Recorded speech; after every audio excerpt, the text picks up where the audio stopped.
Lê Văn Duyệt was an outstanding Vietnamese politician, military, and an intersect person under the Nguyen dynasty.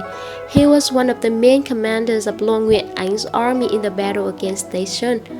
After the Nguyen came to power in 1802, Duyệt became a high-ranking mandarin, serving under the first two Nguyen emperors Gia Long and Minh Mạng. In the post of governor of Gia Định, he made a great contribution to protecting and expanding the southern territory. He gave out drastic reform policy which were contradictory to the views of the Nguyen dynasty at that time, but show the fact that he was a visionary man. Located at the intersection of two bustling streets in Bình Thạnh District, Phan Đăng Lưu and Đinh Tiên Hoàng, and a few steps from the crowded Ba Triệu market, is a temple dating back to the city's early history. The relic is surrounded by greenery on the high mount of turtle-like shape, believed to be a privileged position. Precisely, this place is called Lăng Ông, Tomb of the Mandarin, but for its location next to Ba Triệu Market, one of the first markets appeared in Saigon, the locals have been used to call it Lăng Ông Ba Triệu. The tomb was constructed after Lê Văn Duyệt death in 1830 and renovated in 1937 and 2008 as a way to honor his life and leadership. The tomb, the most ancient architectural part of the complex, was built in shape of half an egg, with a large triple gate carved with three Chinese scripts, Thượng Công Miếu. Before 1975, the image of this triple gate with two Palmyra palm trees of the tomb is considered a symbol of Saigon and the southern region, just like other important regional structures like the Phước Duyên Tower in Thiên Mụ Pagoda, the symbol of Huế in the central region, and the One Pillar Pagoda, the symbol of Hanoi and the north. The complex, which today is treated as a local park and gathering spot, is decorated with elaborate mosaic dragons, ornate woodwork, and adorned with various altars to venerate the simple peasant who rose to become one of Vietnam's most important military heroes. Tomb of Lê Văn Duyệt and his wife Đỗ Thị Phận are valuable places and the oldest architecture of the relics. The whole burial site was built with an ancient polluted compound. The two graves are parallel and constructed in the same way, shaped like a half-faced deck on a large rectangular base. So today the distinction of his grave and her grave is controversial. In front of the Great Barrier are two unicorns, especially the statue on the right to carry a unicorn. There is a theory that the grave along the side of this unicorn statue is the grave of MARSHAL Lê Văn Duyệt.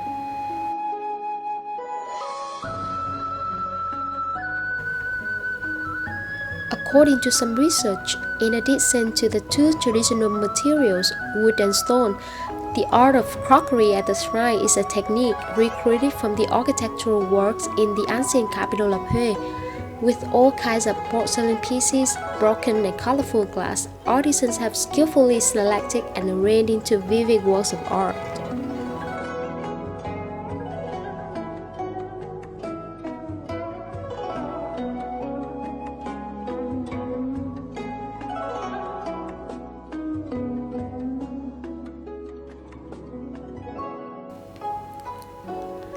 Inside, the shrine had three distinct areas: front, central, and main, and everything is painted in red and yellow.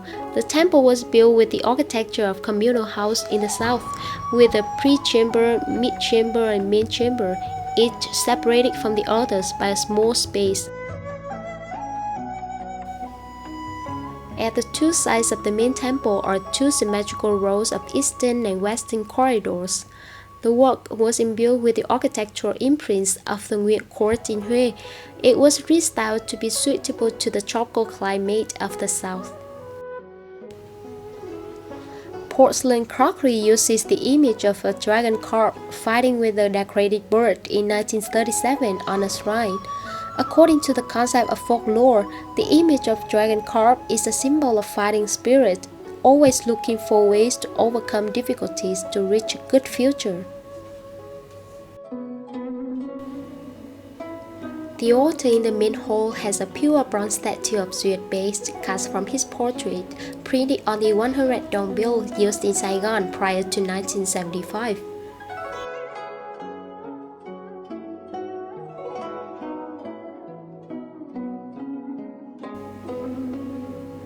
The two-layer roof, one overlapping the other, of the temple is the highlight of the entire work, reminiscent of the image of dragon bolts.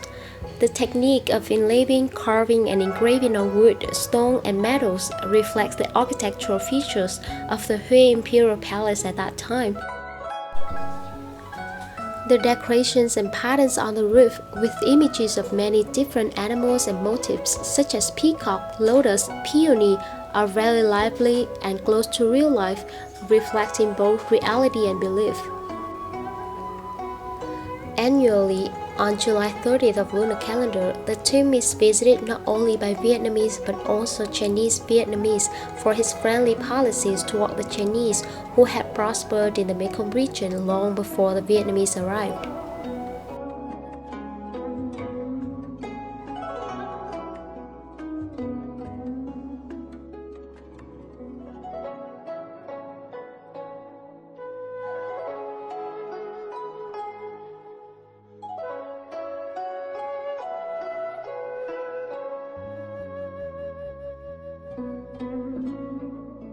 Tet holiday in Lang Ong starts from lunar December 25th until January 7th, which is the Hạ Niêu Khai Hạ ceremony. Previously, in the old days, people started to visit Lang Ong from New Year's Eve till the day of the ceremony. However, nowadays, Lang Ong would soon become crowded right after the Western New Year, as many young people go to this place to take commemorative photos for their upcoming spring days, since the place has beautiful scenery with ancient style of architecture and great harmonization in nature.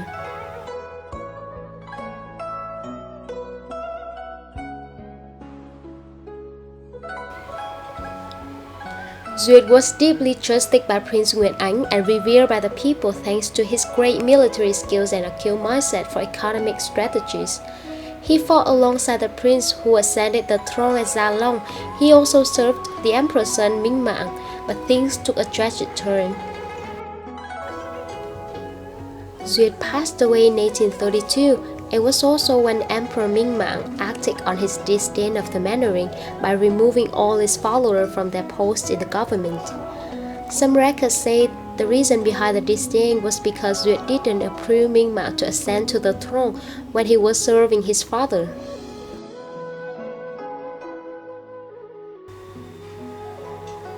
Being a natural homosexual, plus immaculated to be a eunuch, Le Van Duyet did not have any child.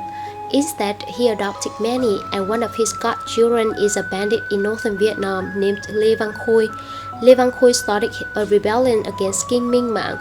It was brutally put down, with thousands of rebel troops and their families slaughtered. Enraged by the rebellion, Minh Mạng ordered all of Duyet's descendants above the age of 15 beheaded. Duyet's tomb was desecrated. He was only exonerated by Thiệu Trị, Minh Mãng's eldest son, in 1849. Later, the fourth emperor of the Nguyen dynasty, Từ Đức, turned the tomb into a national monument.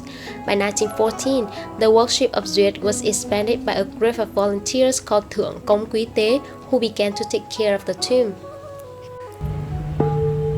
Although there are different views on the life of Le Van Duyet in history, he is credited with building an area into the bustling and prosperous Saigon city. His greatness is praised by all people. Getting to know about Saigon and still having no notice about Lang Ong? I would consider that a big gap. Contact us for a trip to this beautiful and historical valued place. It's the end of the video. Thank you so much for watching. If you enjoyed the video and want to hear more from us, please make sure you like and hit the subscribe button down below. Thanks and see you soon.